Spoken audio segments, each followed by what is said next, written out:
Yeah.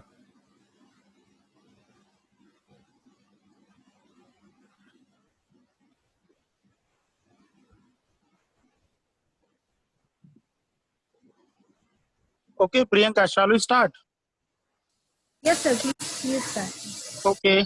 Good evening and welcome to all in our today's webinar.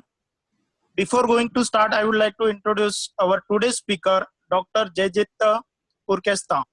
He is a expert in herpetofauna, and the webinar introduced about the herpetofauna of Northeast India. Before going to start our webinar, I will give a brief introduction about Bombay Natural History Society. Sir, please next. Yes. Hello. Yeah, sir. Please next the slide. Okay. Okay. I'll just put in the next slide. Wait a minute. Can you see the slide? Yeah. So my slide is not yet started. So once you are done, I'll start the next slide. Okay. So you just tell whatever you need to, and then I'll start. Okay. Ah. Just a minute. Priyanka, it is able to display your slide? One. Or, or directly I will. Yes, sir. You can start directly, and then once you complete with your introduction, Okay. Jayaditya sir can continue. Okay. So before going to start our webinar, I will give brief introduction about Bombay Natural History Society. Bombay Natural History Society, a membership-driven organization, has been promoting the cause of nature since 1883. It is a designated scientific and industrial research organization of India. Conservation based on scientific research is the guiding principle of all activity undertaken at BNHS.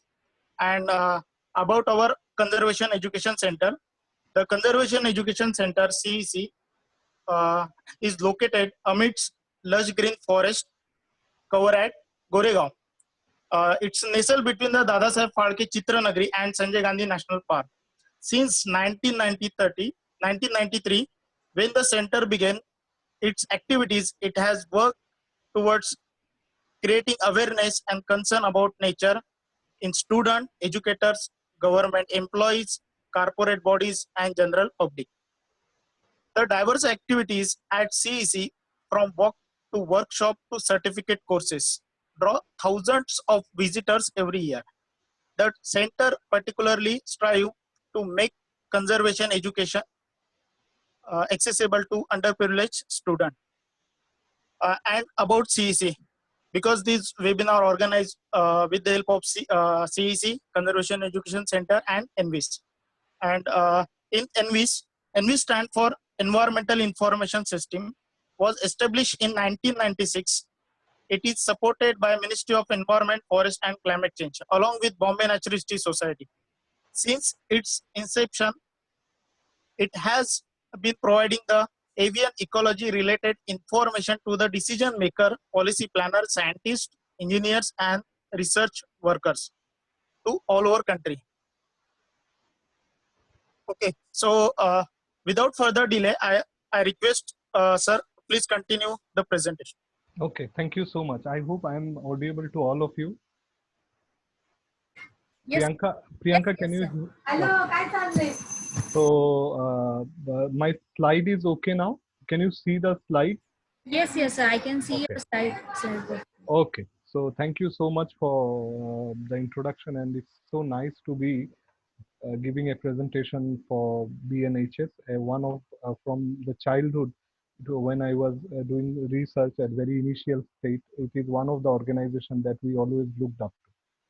So, because we have a time constraint and we need to talk about the whole herpetofauna, which includes amphibians and reptiles, and it would, I'll just start at the very beginning. So, if you can see, there is a question that why Northeast India, and I'll just explain something very interesting about Northeast India. So, if I just pause the slide, if you see the continent drift and when the supercontinent was breaking into smaller continents. If you see here, can you see my cursor? Yes, sir. Okay. So if you see, this is India. Okay, this is India, and you don't see Northeast India here. And the India was associated with Africa, and this is the Eurasian plate, and so India is moving towards Eurasian plate, and but there is no Northeast India here. So when I click and it continues, and if you see that, again I'll pause, and if you see this India, and this is Sri Lanka, India and Sri Lanka, we are moving towards this plate, but we still do not have this Northeast India.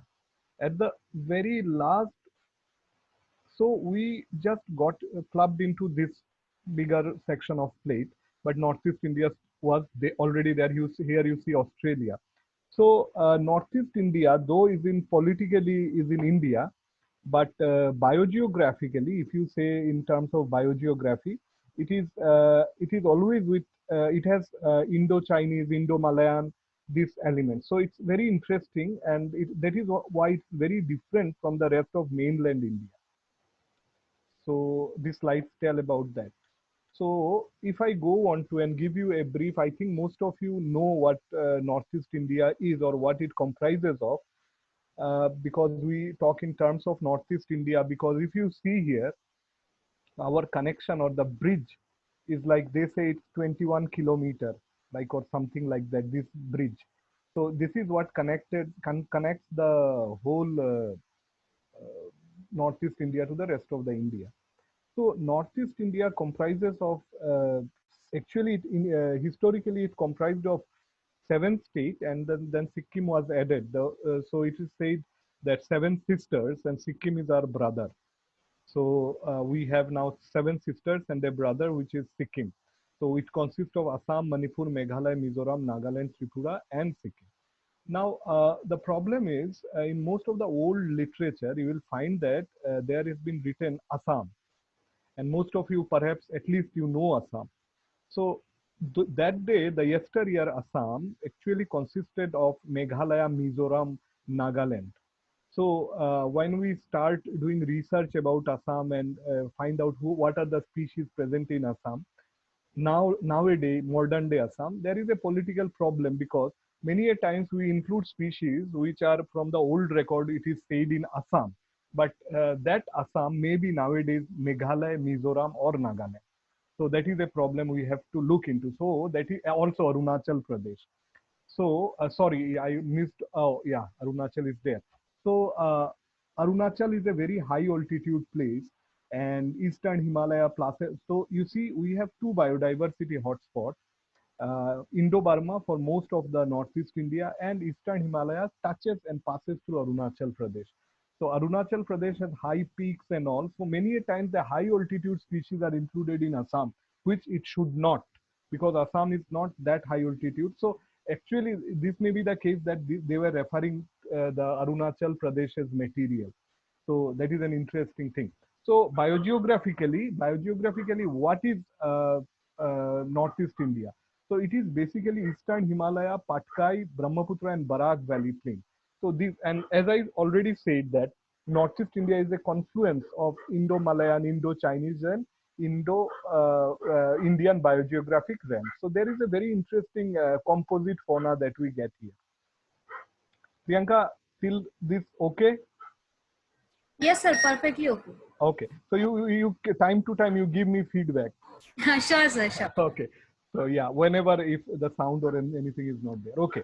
So I move on to the next bit, and this is herpetofauna, and it's a very what to say, the crude term, and we have made it even shorter by using the term herp.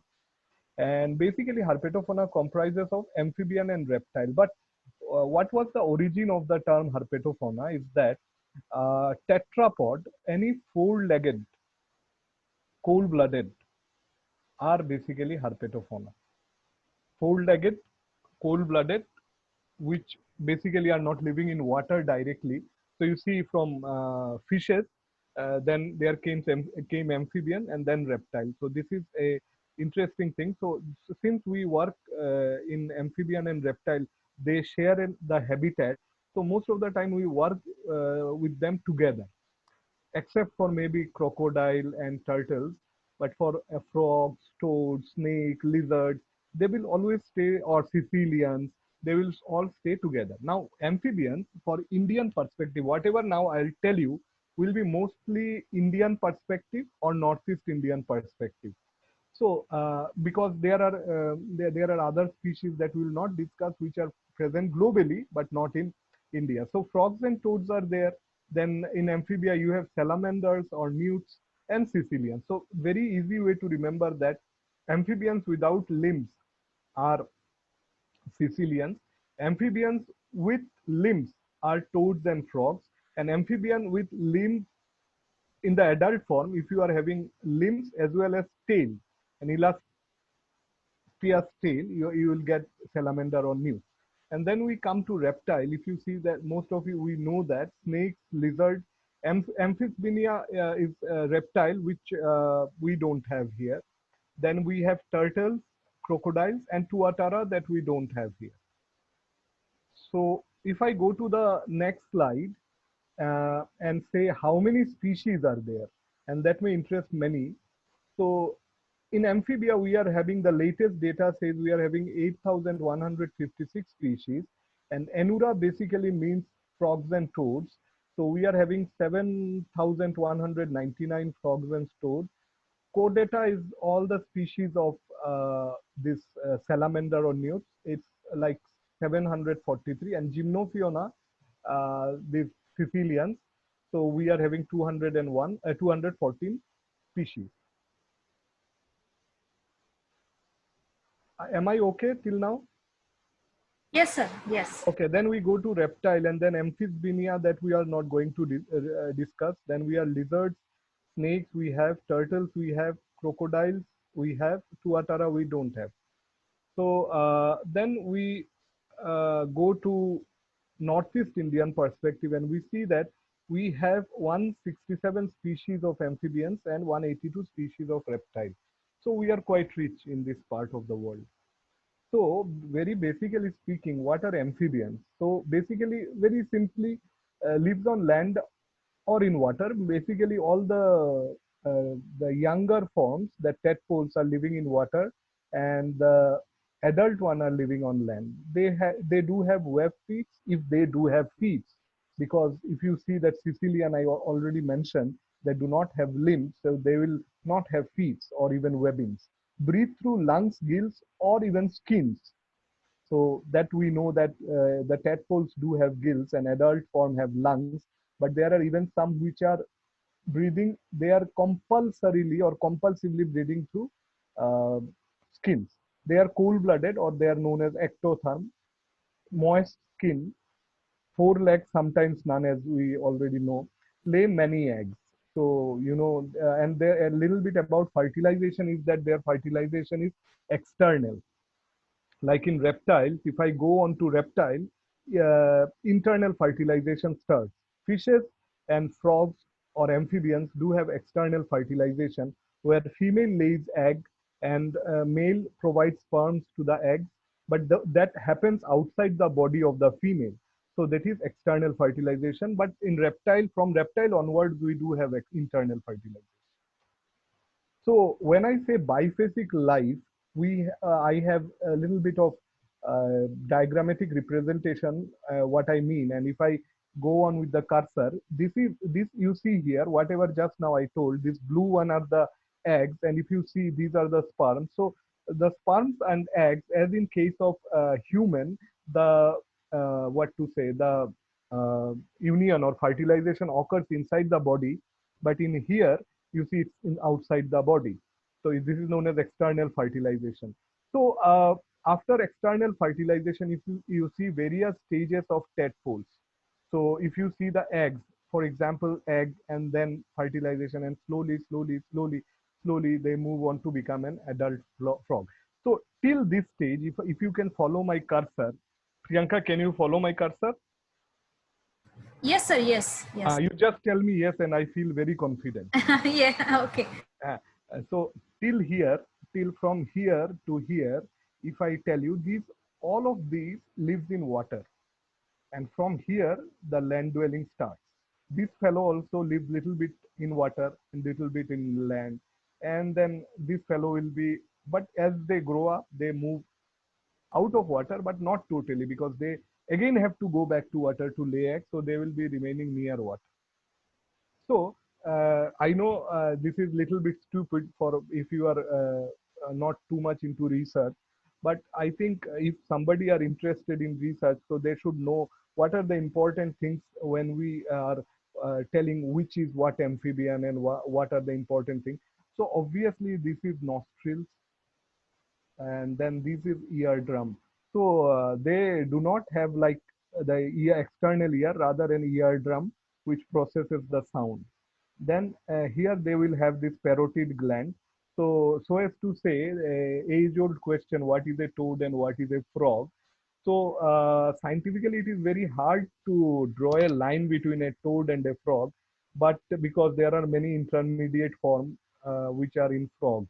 So, but then parotid gland is a classical structure which is present in toad. So whenever I see this parotid gland, I'll be tempted to say that that is a toad. And frogs generally do have smooth skin, and toads will have very warty skin. And then they will have here the toads will have ridges, which will not be there in the frog. So basically, it is a composition of the illustration is showing a composition of frog and toad both. So it's a hypothetical thing. So you have this bone, so that is like homologous to our femur, tarsus, tibia, toe pad, eardrum, and then inside the mouth also we have interesting things, that these teeth are very taxonomically very important. These are known as vomerine teeth, presence, absence, angle of the teeth, etc. are important. Then we have to see if they have teeth, maxillary teeth. Some will have, some will not have. And that is also a determining characteristic for identification of the species that we'll discuss in subsequent slides. So if I go back, so here you see webbing. So webbing is very important for identification of the frog, and the how the toe or how the finger are, or the digital tips are, that also tells you a story. So these are not that high funder science, but if we have a common sense, so as to say, we'll have a better idea. Now, this is a frog which is showing webbing, which is developed webbing. So this developed webbing will only say that why do we need webbing? That the question would be why. See, in nature, if we have something, we have to have some use. Like we say, otherwise vestigial organ, and they are useless.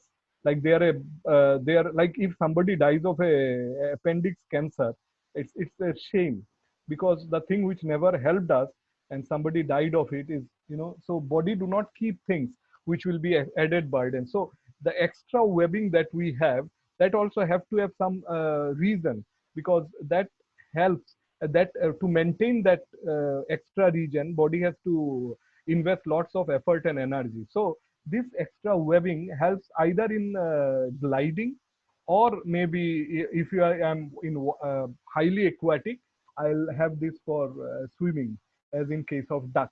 So that is. Now, if I say the tip of this also has their own purpose. If I am a ground dwelling frog and I am digging or something like that, this pad will be a problem. Like there are many burrowing for frogs, and if I have that blunt digit at the top, that will be a nonsense thing to have, because then how will I dig? I need something which is like a spade. So this then, on the other hand, this is a function for sticking to certain surfaces, or increase the surface area. If I have a shovel type of digit, my surface area is very low. But if I want to stick to something, I need a bigger surface area, and they provide that surface area. So that I took that slide I took from the website, Indian Foundation for Butterflies, and I think it's Bharat Giri's slide he made. So a little bit about Sicilian. I work very less in Sicilian, so my knowledge is also limited in this case. So, but then Sicilian will have some very interesting thing, like they will not have limbs, and they will be more like earthworm. Whenever I have seen in villages, and they will tell me that they have killed a big sized earthworm, and there are chances that this is a Sicilian. So again, for taxonomy of Sicilian to know, these are the important factors, like placement of the nostril, placement of the tentacle, and placement of the eyes. In these three, in relation to one another, where they are placed is very important for identification of genus. So this is very important. Then Priyanka, can you see the things? Yes, yes, sir. I can see properly. Okay, thank you. Yes. Okay, so so this is the thing.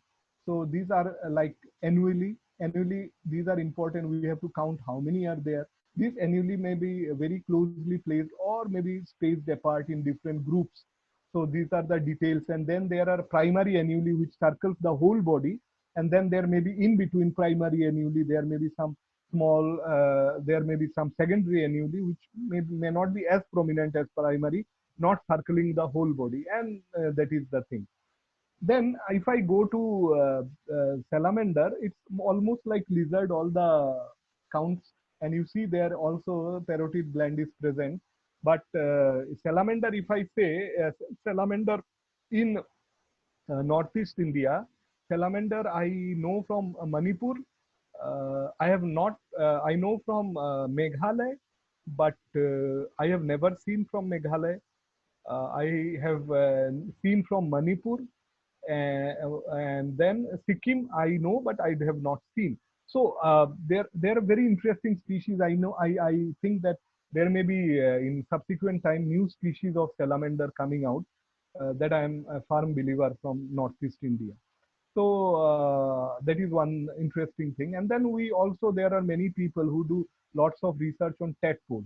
Like many a times you are not going to see a frog, but you know see tadpole, and the vice versa is also correct. Many times I know frog, but I don't know the tadpole.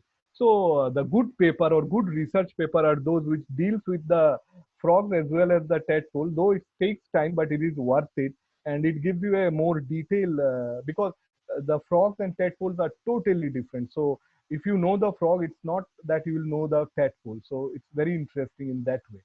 So tadpoles do have their own feature because they have to live in aquatic surface most of the time. They have this from the water they have to take through oxygen through gills and so on and so forth. And then you see dorsal eye, lateral eye. They, even not only in tadpole but also in frog. These are important features because again this is something to do with their biology. Like if I am a frog and I have a eye which is laterally placed, I am most chances are I am most land dwelling. So you know if I am in a highly aquatic frog, I'll have the eyes over my head, so that even submerged, avoiding predator, I can see the surrounding from water. Like you know, so so now frog, toads, and Sicilians, and all in perspective of Northeast India. So so the question will come like how to identify that we have six families in Northeast India. So how to tell apart that what family we are doing it? As I already told you, if you see large parotid gland, warty skin, so basically these are jaws toothless. This is basically we are talking with of toads or bufonids. Basically the family of toad, which is Buffonidae. So and then we go to the next one, and this is almost like in many aspects they resemble toad, like because of their skin is quite warty and all, but they do not have, like they do not present that that well established parotid gland, and upper jaw is toothless. Pupil are vertical, which is not the case in the toad. Pupils are vertical is a very interesting thing. To say what is vertical pupil, like if you see the green frog below, it's a horizontal split. So if it goes like that, that becomes a vertical pupil. And then these are very much like toad, but they are basically frog, and then they have very sharp eyelids, sharp edges on the eyelids, if you can see in the photo. Now if I go to the next which says like these are Megaphridae, and then we go to the next one, and which says skin is smooth, that upper eyelid is without sharp edges, and snout is not jutting over like this mouth. So then out of these all, I'll go again back to the family, like head small, snout pointed, and round body, that is microhylidae. And then we go to the next one, and which says again we subdivide again. The head are not small as in case of microhylidae, body somewhat elongated, jaw tooth. Very interesting. Now we come to tooth.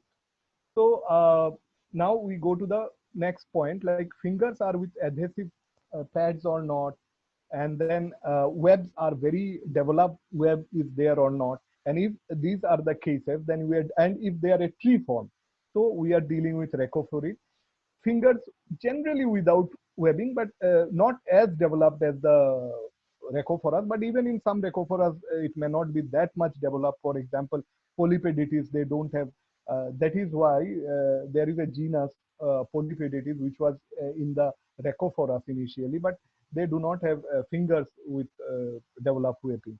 So then, if you see, basically, we can see, or if you are living in water, then the classification is based on the habitat preference. If you are living in water, and then if you are living in trees, and that tells you about rhacophoras and renid. But the most important problem, these are easy. I know you go back and you can identify the family at least. But the most difficult family, I know I can identify, but what are the characteristics of the family is a very difficult one. And I had to read a lot to give you the details. But the problem is, Dicroglossidae was actually inside this one, Granidae.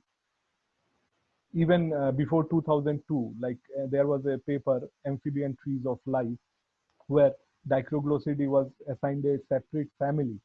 So Dicroglossidae, historically, they are known as fork-tongued frogs. And fork-tongued frog, I don't know, there are many others as well with fork tongue. But then what I found is these are all too much detailed thing, and I know it would be very hard. But the one simple point I found that may be worthwhile is Dicroglossidae, nasal usually large and in contact, and Renidae nasal generally separated. Now, this also tells very interesting story that Dicroglossidae are more obligatory water dweller. So, if I am a dicroglossid and if my noses are touching each other and close, that has to be dorsal nostril. So that means the nostril are on my head, not laterally, and that is something to do with the way of life. So I respect molecular data, but molecular data can never, I believe, without morphological data, data from habitat and all, molecular data cannot give you anything, like, because how will you understand something, go into the field and say this is this is, you are not going to do molecular data every time. Molecular data is good for tool.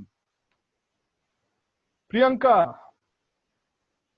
Yes, sir. Yes, I can hear properly and I can see the pictures. They are very nice, actually. Okay, can you see me? Yes, I can see you, sir. So I can move my hand so that people can see. Okay, okay. Okay. So I see now, these are the first, as I say, the first slide is of a toad, the toad Buffonidae, and then the second slide is of a Dicroglossidae. I collected the frogs somewhere, and you see, this is my collection bag, and they laid egg inside my collection bag, and this thing is known as amplexus. This thing is known as amplexus, where male mounts over a female. And amplexus also are of various types, and they tell a lot of story because of, like, if I have to be street smart, I need to tell you, if I am a fast water flowing frog, so I have to hold the female very tight. So my amplexus will be a little different.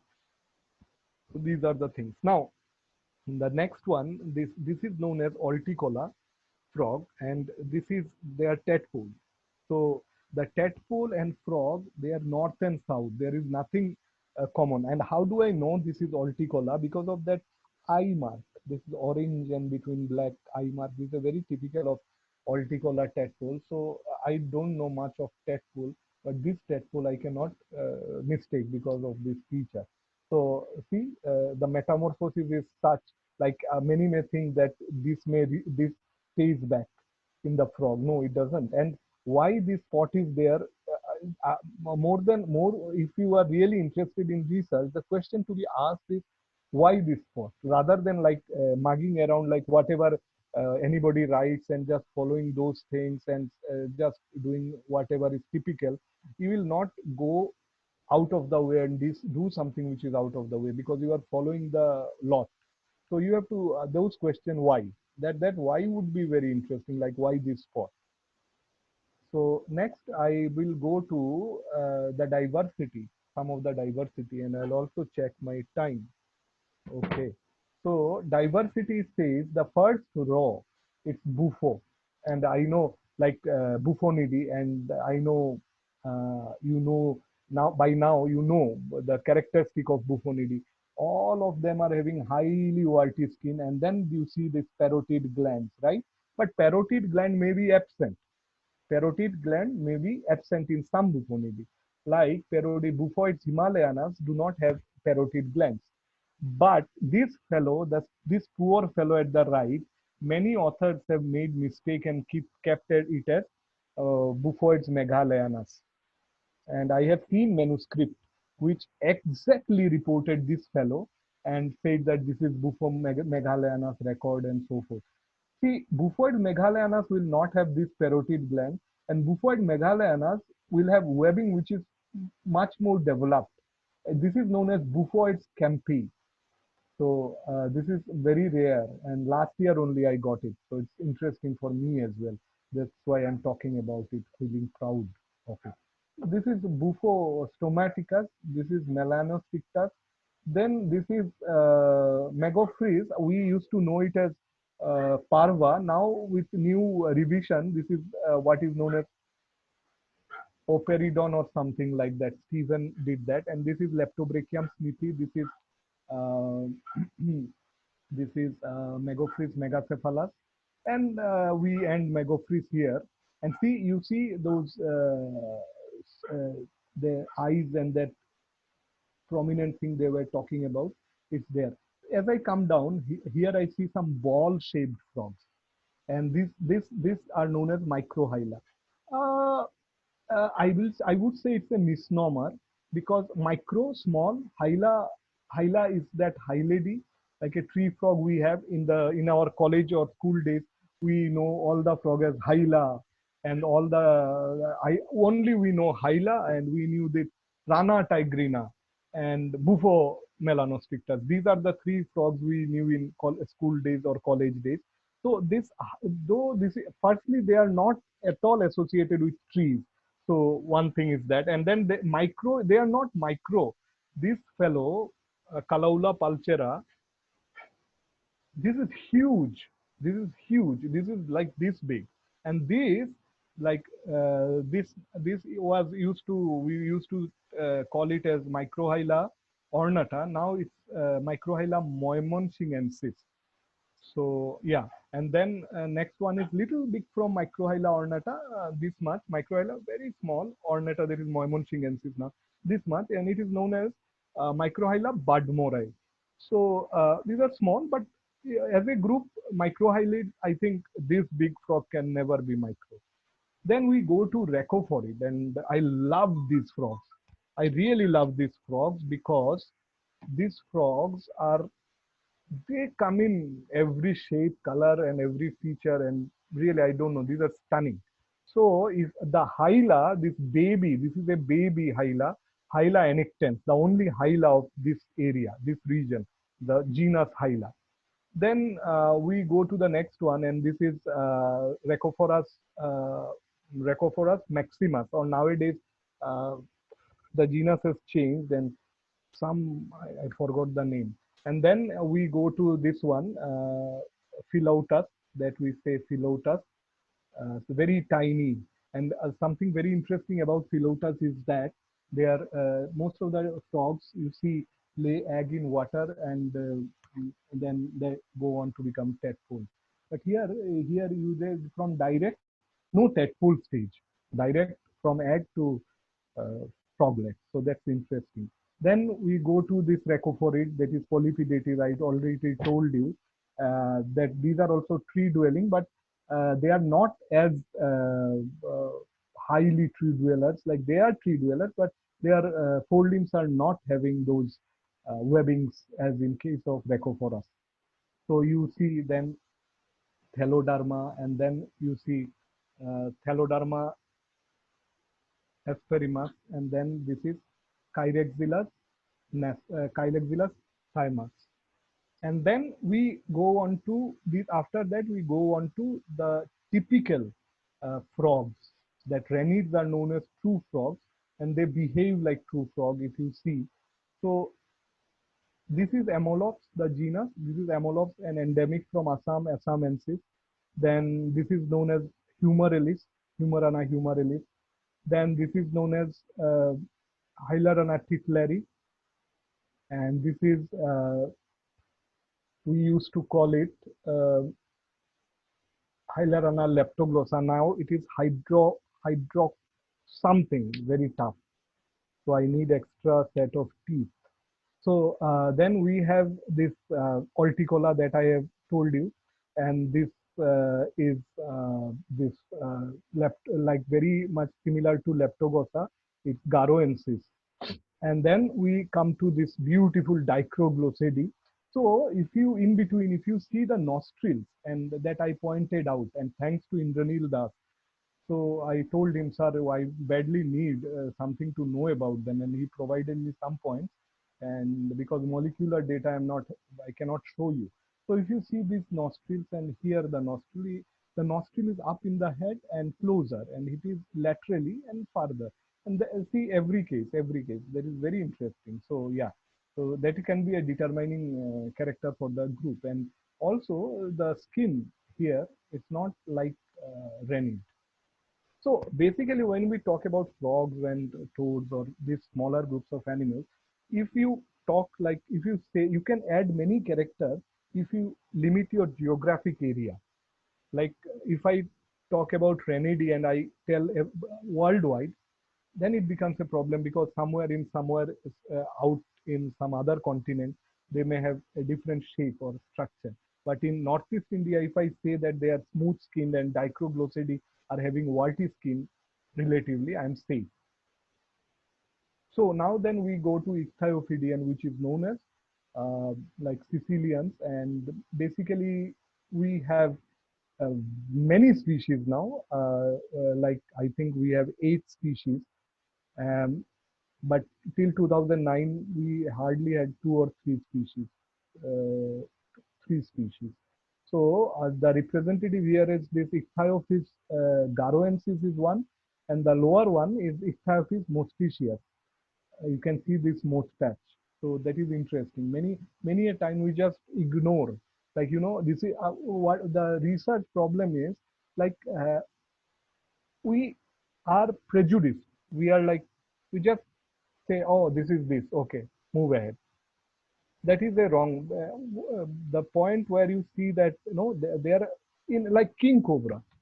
King cobra, there may be many species, but there are maybe tiger. You are not going to get another species within Bengal tiger. But these smaller groups we neglect, and here is the scope of getting many interesting data. Priyanka, Yes, sir. okay. Yes, perfect. Okay, we end reptile. We move on to reptiles. So, will we take any questions, or at the end we'll take questions? We'll take the question at the end of the session. Okay, okay. Now I move on to reptiles. Yes. So, again, uh, reptiles. From reptiles, we start off with lung breather. They are breathing with lungs, and external fertilization is not there. Internal fertilization. They do have scales or scutes over their body, but cold blood, that is ectotherm thing, stays back till reptile, and after reptile the ectotherm goes away and the warm-blooded animals start. And these are also very interesting stories, which are like, with my time constraint, it would be beyond the capacity of me to tell the story, and these are very interesting. So why and how? So we move on to the next slide, and this is one of the turtle that we work lots with, is a black softshell turtle, which is presumed to be extinct in the wild, but it will be updated as critically endangered. And these we do lots of breeding and all. So this is one of the breeding from one of the temple ponds that we are doing lots of breeding things. So if I talk about turtles, we go on to have soft shells and hard shells. And I think I made some mistake where I forgot to drag the slide. Let me check out. No. Anyway, I'll go through whatever I have. So so turtles are soft shell and hard shell. So if I have to group turtles apart from sea turtles, I will group them into three groups. Okay, very simple. Just listen to me. Leave apart picture. First, do their body looks like this one with soft cover shell, or do they have shell like this? My question would be that. So if they are soft, they are soft shell turtle. This is a totally different group, Trianochidae, soft shell turtle, a family. Now in soft shell, there are two groups. Basically, you just have to turn the turtle and you get another like with flap. These are known as this flap. If you can see here, these are known as flap shell. This is one species is there. In India, there are Lycamis punctata, but there are many subspecies throughout. We have in Assam, we have Andersoni. So this is flap shell, and these are the maybe black soft shell as as I told you, and flap shell. So moving on, these are hard shell. Now soft shell is done. Soft shell is easy. Anything with soft above, soft shell. Now we move on to hard shell. Hard shell may be of two types. Hard shell legs or limbs like this with webbings, or hard shell with limbs like elephants like this. So this basically is again the legs or the body tells the story. This webbing will be required for aquatic life. So these are turtles that we generally say hard shell turtle, and this becomes the one with hard shell but feet like this becomes tortoise. So so they are land dwellers. So moving on, as I told you, I don't think I need to repeat. So these are the Trianochidae, Geomyidae, and Testunidae. So these the last group is all the tortoise. This group is hard shell with webbing. These are turtles, and these are soft shells. So these are all, as I say, Trianochidae. So now we go to photo, and I have tried to give all the photographs here of the species found in Northeast India. So I'll just go through the names. So I have one big limitation that I keep on forgetting the common name. Please forgive me for that. This is Cora ambonensis. This is Cora mahuti. These are basically known as box turtles. Yes, I remember Malayan box turtle and Cora mahuti. And then these are known as leaf turtle, Cyclamis leaf turtle. This is Cyclamis gameli. Then it is spotted pond turtle. This is Geoclamis hamiltoni. Then it is Panshura smithi. Panshura smithi basically it's known as brown roofed turtle, I think. Then this is known as Panshura tecta, Indian tent turtle. Panshura siletensis, Assam roof turtle, is endemic to this region. And then this is Indian roof turtle, Panshura. Oh, Indian. I think again I do lot of mistake with common name, but please take the name as Panshura. This is known as Tentoria. This is Tecta. This is Tentoria. You can just Google it and you can get the common name. This is very interesting. This is, I think, eyed turtle or something they say. It's Morenia petersi. This is a rare turtle. I have found them very less. And then we go to, okay, sorry. We are going through GeoMID, okay? So till here we are going through GeoMID. This is Hardella thurgi. This is Melanocalis trijuga, and this is Melanocalis tricarinata. Here we end the chapter regarding this family. In Northeast India, we have these three true tortoises or Testudenidae. So this is Indotestudo elongata. This is the biggest one of all. This is Manuria emis. This goes this big. I don't know if you can see me in the screen. Huge. And this is Manuria impressa. The impressa recently was found from Arunachal. It's a new record for India. Then we move on to the Trinocidi, the soft shell. So this is another interesting turtle, Amida cartilaginea, that needs to be seen closely. I know there will be interesting thing revealed. Then this is known as Chitra indica, very beautiful turtle. Then I said that I already told that flap shell, Indian flap shell, Lycaemis punctata. Then this is Nilsonia huram, peacock softshell, Nilsonia gangetica, uh, Indian softshell or Ganges softshell, and this is the one we showed you the photograph, the baby coming out of the egg. This is black softshell turtle. So after turtle, this is huge. We have to cover so many things. Now snake is already left. So this is lizard. So this lizard, this is a very beautiful lizard from Northeast India, Calotis maria. So again, what are the important features that we look into lizards? So again, these are some of like, you can ask me in the question section if you have anything specific, because it would be of general interest. And then, but I'll still like to talk about the toes, because again, biological feature. So many a time people ask me like, how did geckos climb the wall and how do they stick to the surface upside down? Is it some Velcro or suction or what? It's like hair-like structure in their feet, which are known as setae, and they are so tiny that they fit into the holes of the walls and all, and that gives them the force to get. And there are millions and millions of setae, so it's like wearing brush inside your feet, underneath your feet. So you get a traction out of it. Similarly, they do the same, but in a higher degree. And many of the researcher, I put this slide because when I was researcher, I found it very hard. What are femoral pores or precloacal pores? In many species, these are important.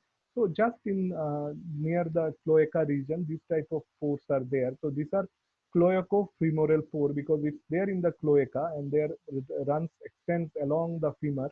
So cloaca, and here these pores are very limited to the cloacal region, not extending to the femoral region. So these are pre-cloacal pores. Again, we'll come to the same question. Without limbs, anguidae, that I'll show you the glass lizard. With limbs, eyelid is a very important thing. If eyelids are movable, these can be Skinkidae, Lacertidae, Varanidae, Agamidae. Eyelids not movable, gecko. So all the Geckonidae out. Now eyelid movable, now we'll have to do some work.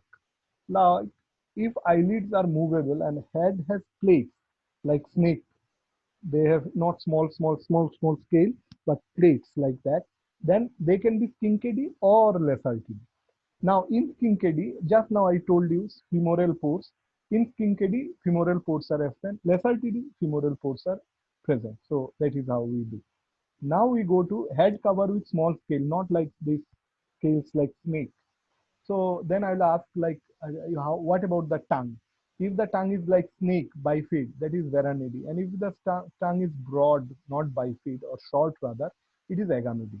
So that's very easy, like to differentiate.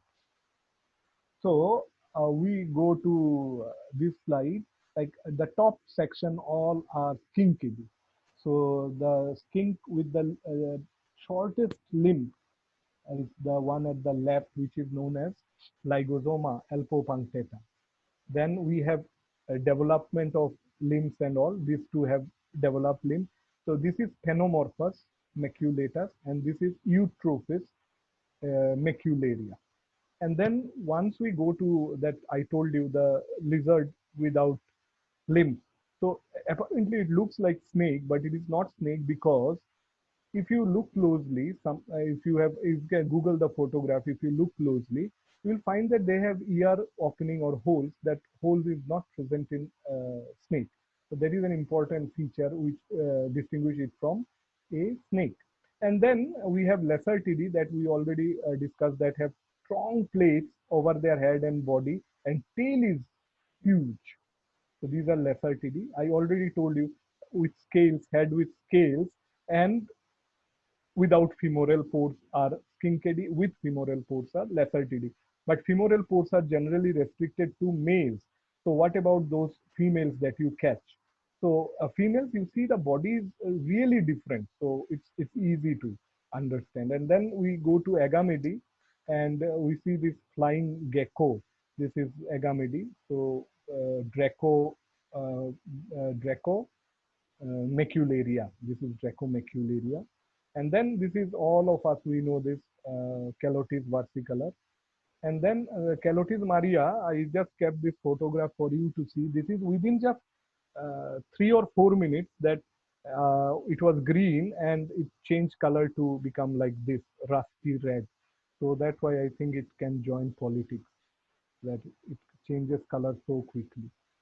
So then we go to further Agamedy. This is a very nice uh, uh, green fan-throated lizard. Sometimes we think, why green, why not blue? This is Tectolimus gularis, but actually it should have been blue, but it has, the edges are green, so that is why. But it blue would have been nice. And then all these are geckos, Geckonidae, and this is the smallest gecko of the region, Nemastris assamensis, endemic to the region.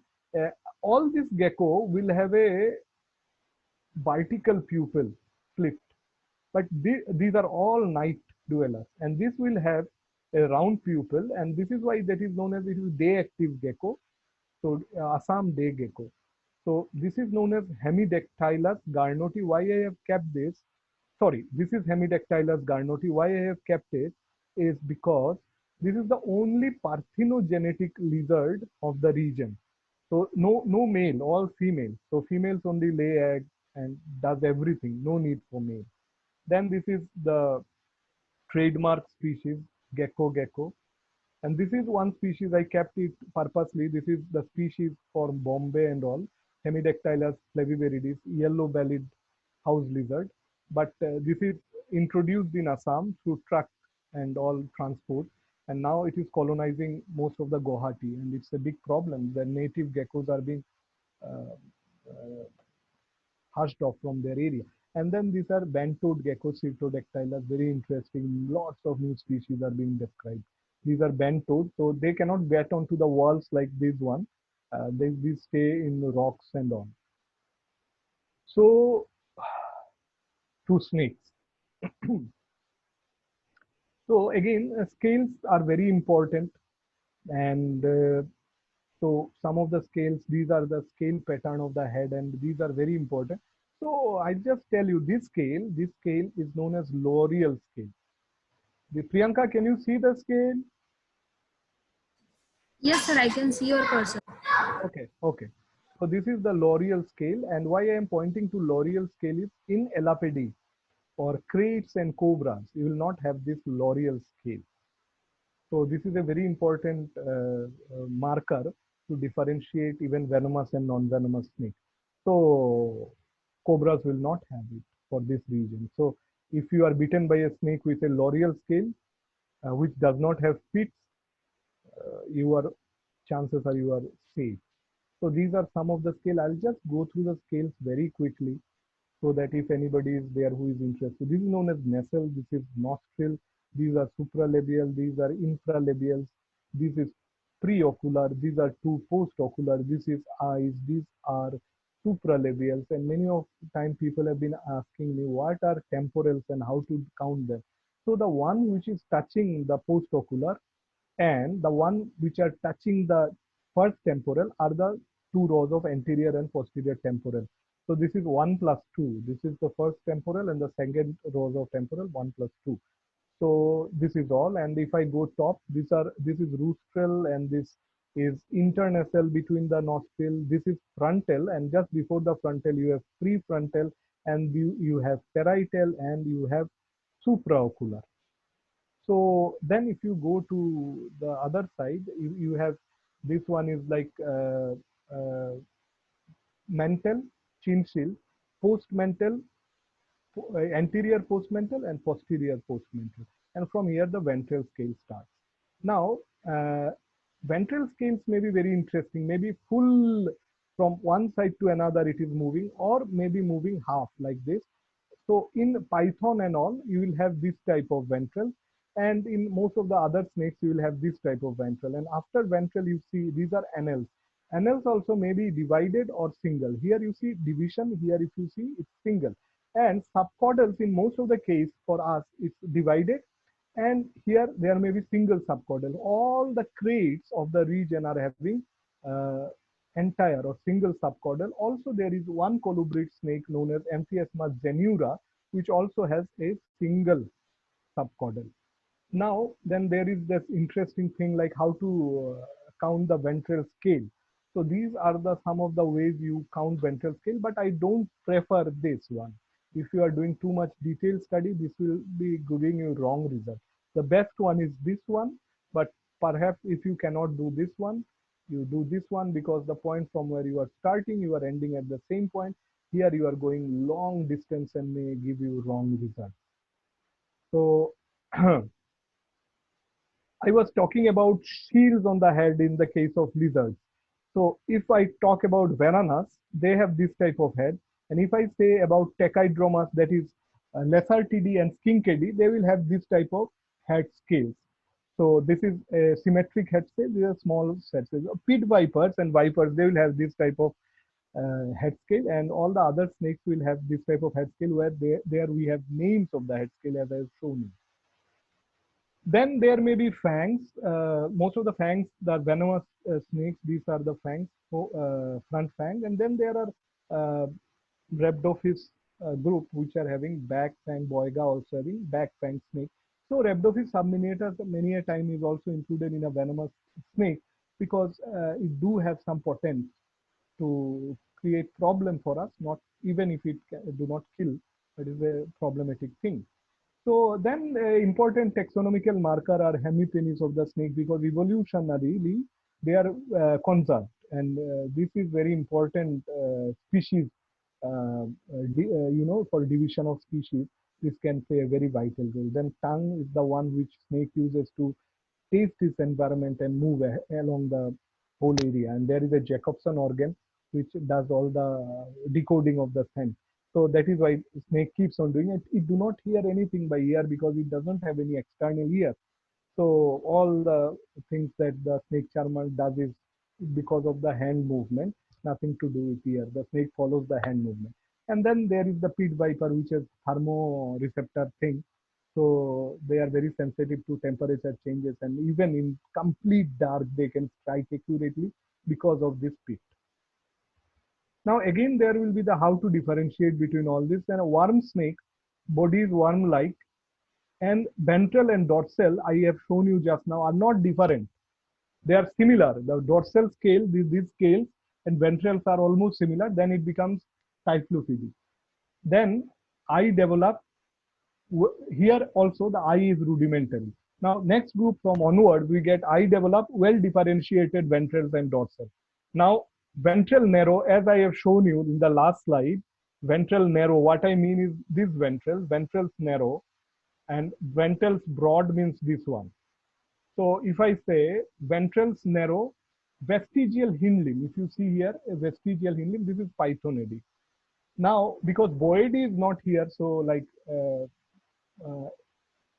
I have not sent boa and all, I have not included here. Ventrals broad, no vestigial hind limbs. So ventral broad, no vestigial head covered with small irregular scales. These are small and irregular viperidae. Head covered with regular scale, these scale. Then either elapidae or colubridae. So very interesting. Front fang and loreal absent. As I said, here you see for a cobra, the loreal, there is no, this scale is not there. This scale is not there. So these are elapidae, cobra and crate, and no well-developed front fang, loreal present, colubridae. Easy. So these are some of the colubrids, like these are not colubrids. We are starting with Typhlops. This is Dardi, Typhlops dardi, and this we used to call it Rhamphotyphlops. Now it is something I keep on forgetting everything.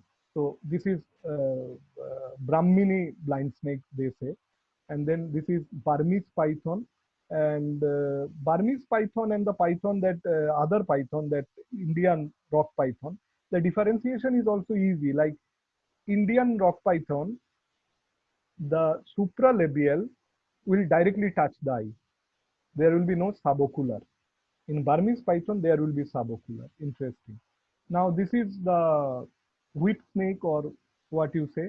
This is Ayatullah. Then this is buff striped keelback. And then I told you about Amphiesma zenura, the one snake which the ventrals are like single subcaudals. I'll just show you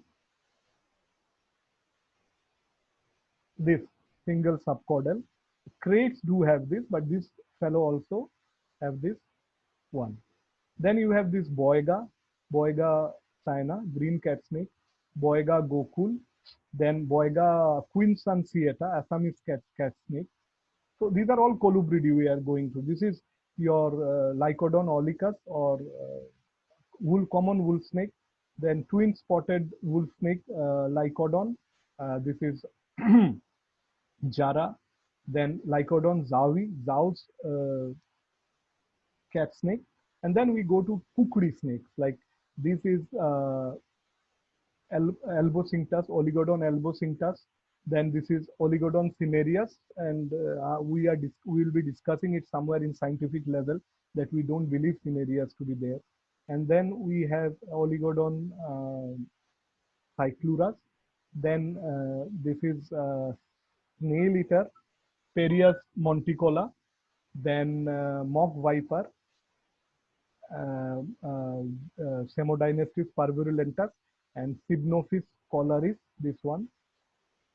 We are still on colubrids. As you see, colubrids are huge, big group.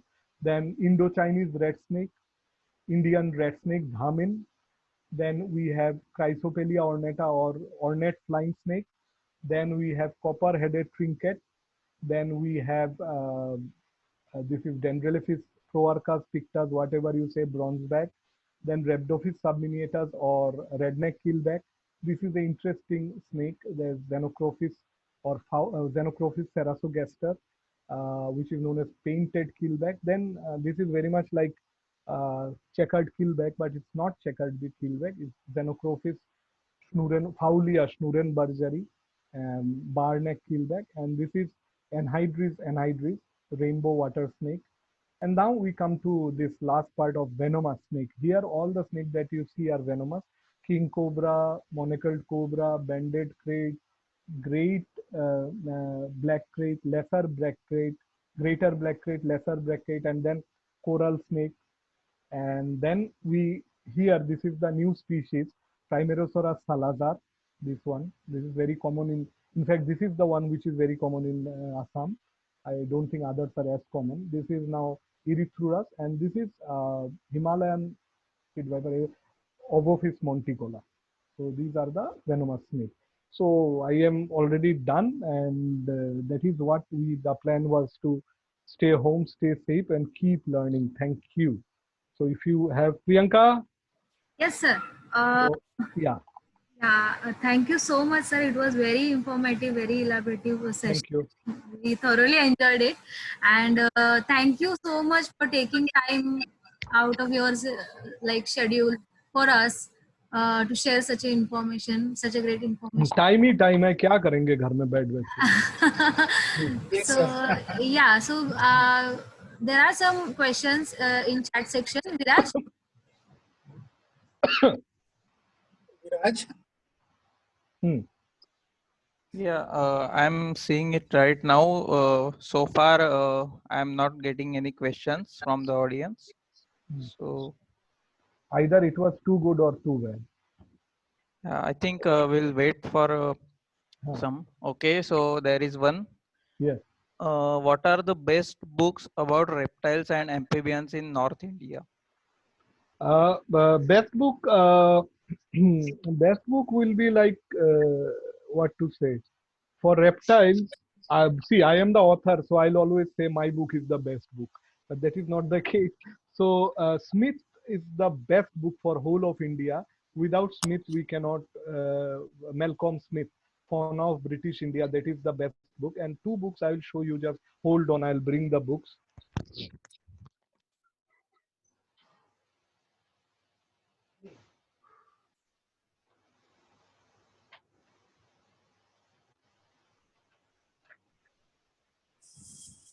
Can you see the screen? Can you see the screen? Can you see me? yes, Yes, yes, sir. sir, we can see. Okay. Everybody can see me, right? Yes, sir. So this is the book. One book is this one, because I cannot see myself, so I'm not able to know if you are seeing or not. So this is Amphibians and Reptiles of Northeast India, written by Abhijit Firoz Ahmed, Abhijit Das, and S.K. Datta sir. Good book.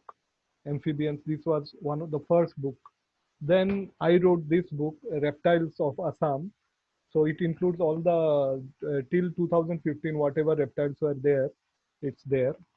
Then for turtles, if you go through, this is another book, Freshwater Turtles and Tortoises of South Asia. That is me, Indranil Das sir, and Soibal Sengupta sir. So these are the books, but I'll still tell you, before you buy books, there are digital libraries that Biodiversity Heritage Library, and ZSI also has fauna, National Indian fauna, and then you get all the books free to download. So before you buy the books, I think you the series of Smith and start off with, and obviously there is Snakes of India. You can also go through it, but I'll tell you, if you are serious, without Smith you go nowhere. Okay. Thank you. Sir, the next question is the participant wants to You know can more. also tell me the name as well. I love to hear the name. Okay, okay. So Mr. Niketan Thakur wants to know about red-necked keelback. Now, want to know is a big question. Like want to know what? Like, is it venomous? Yes, it is venomous. Will it kill you? I have never tried it on myself, but there is a record where if the person needed blood transfusion, so it's not that good being bitten by redneck keelback. Then there may be another question that they have parotid glands. Very interesting. Like if you are, if they are angry, they will secrete white substance from their neck, sticky substance. That is also something very interesting. Thanks that Niketan Thakur raised the question how it is different from its keelback family. It's not different. It has, see, it's very hard to, because they are colubrids. So colubrids have then their genus. So every genus has their own typical character. Like if I say Rhabdophis, the Rhabdophis will have this back fang, and then they will have this parotid sort of gland. So these are the main important character which differentiates Rhabdophis from other groups of colubrids present in India or Northeast India. Okay. So the next question is from Mr. Ujwal Yadav. He's saying, sir, as we know that both the Indian rat snake and glossy-bellied racer belongs to the same family. But why is the glossy-bellied racer venomous while Indian rat snake is not? I just told you that Rhabdophis is on the same family. Rhabdophis is on the same family, and that is the problem with a common name, because common name uh, do not take in account the relation of the species. Because many of you are like many of you, I'll tell you in the name of bird. Like many of you may be acquainted with bird, like great egret, and I take three birds: great egret, purple heron, and pond heron. Now, if I talk in terms of common name, it sounds that pond heron and purple heron are related, whereas the outgroup is the great egret. But this is not the case. Great egret and purple heron are of same genus, whereas pond heron is of a different genus. So that is the problem with common name. To establish a relationship is sometimes becomes very difficult. So scientific name will help in that regard. So like glossy bellied or whatever you are referring, if you know the genus and then you have a genus character, and that would be very interesting to know. And that is how we go ahead with the things. Okay. So Mr. Shaunak Pal has the next question. Now, Can you throw some light on why do amalopes have well-developed dilated fingertips like rhacophorids? okay, to throw a light, it's very tough because light travels very fast. My hand will go along with light if I have to throw, but still I'll try to throw. And the throw would be Ammalops lives in a place where torrent frog, so it will live in streams which are rocks in the streams, and the streams water will keep on forcing Ammalops. It will keep dhakka marna. So Ammalops have to stick to that rock, otherwise it will flow away with the water. So that pads, adhesive pads like Rhacophora, help the Ammalops to get, what to say, extra area and get stuck in the rock. Okay. Next question is from Mr. Avinash Bhagat. He is asking, all the reptiles can store sperms or only some specific? All that is the external and internal fertilization. Means it's I think the question what he is saying is internal or external. Even the frogs are also storing sperm, but the fertilization, the egg, the sperm is not inserted inside the female body in the frog, and the eggs the frog lay outside, sperm and egg meet in outside the female body, whereas in reptile onwards it meets inside the female body. So that is I think what he is asking. Okay. Next question, Mr. Mangesh is asking, if we have to record a new species, how can we do it? If you have a recorded new species, how can you do it? Acha, to record a new species, what you have to do is, it's a big answer, but I am trying to give you in a small way. So my family has 5 or 6 members, for example. So, and then somebody from outside, a visitor, come to my home. So I know the visitor, that these are my family members and he is a visitor. But for somebody else who doesn't know my family, doesn't know visitor, they will not know because they will not have prior information. Who is the family member, who is the visitor? But since I have a prior, so first of all, I need to know who are my family members. So it is not like taxonomy is not science of inclusion. It is a science of what you have to exclusion. You keep on excluding. Like I will say, this fellow is not my mother. Okay. This fellow is not my father. Okay. This fellow is not my sister. Okay. This fellow is not my brother. Okay. So if it is not my mother, father, brother, sister, or even not me, this fellow is not me. So what are you left with? That's something that I don't know. And that is a new species. So to know new species, actually you are not knowing new species. You are knowing everything about the other species that it is present, and how this is not those species.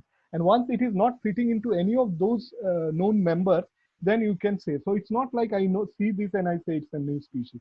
It's more like I have to know all the background of that group. Okay. Next question is from Mr. Ashish Kulkarni. Hmm. How do you distinguish between the snakes which lay eggs and which directly give birth to young ones? It's all it's all in genus. It's actually, if I see a snake, I will never be able to tell you that it. And there is a problem that this is not viviparity. Okay, in like we give birth and we are viviparous. In snake, it is not viviparity. It's rather ovoviviparity, where the eggs are laid, eggs develop inside, the babies are nurtured inside. So you can say that, for giving you a raw example, in other cases, there is no placenta involvement in snakes, as in mammals. So in like, I have shown you the anhydrous species, like in most of the boas. Then I think this, the most named snake, that anaconda and all, they give birth to this because we know about them. It's not like I go and see and can tell you that this snake does this. Yes. Okay. Next question is from Miss Sonia Mandal. Does frog lay eggs in anything without being affected by the surrounding, as the pair of Dicroglossidae laid eggs in a collection bag, which is not at all suitable environment for laying eggs? Will See, will yes. they lay eggs in a place where the survivability is extremely low? See, bag was not a natural. It's an exceptional case, and it's a separate case. So where they are instigated to lay egg, and the bag, inside the bag, it is a dark, and the substrate is like, sometimes it's more of a compulsion to lay egg. So there are many researchers who will tell you that snakes, even there are cases where the two frogs laid egg on a pant of a researcher just sitting there. So it's are extreme cases, but frogs are clever enough to know where to lay egg. And if they keep on laying egg in such stupid manner, there will be no frogs. So they have that sensibility to know where to lay egg, and that is the reason of survivability of their species. And they lay lots of eggs, and many a times. Yeah. Okay.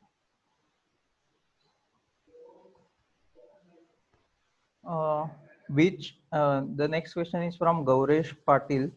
Which and how many are currently rare species there in India of snakes? No idea.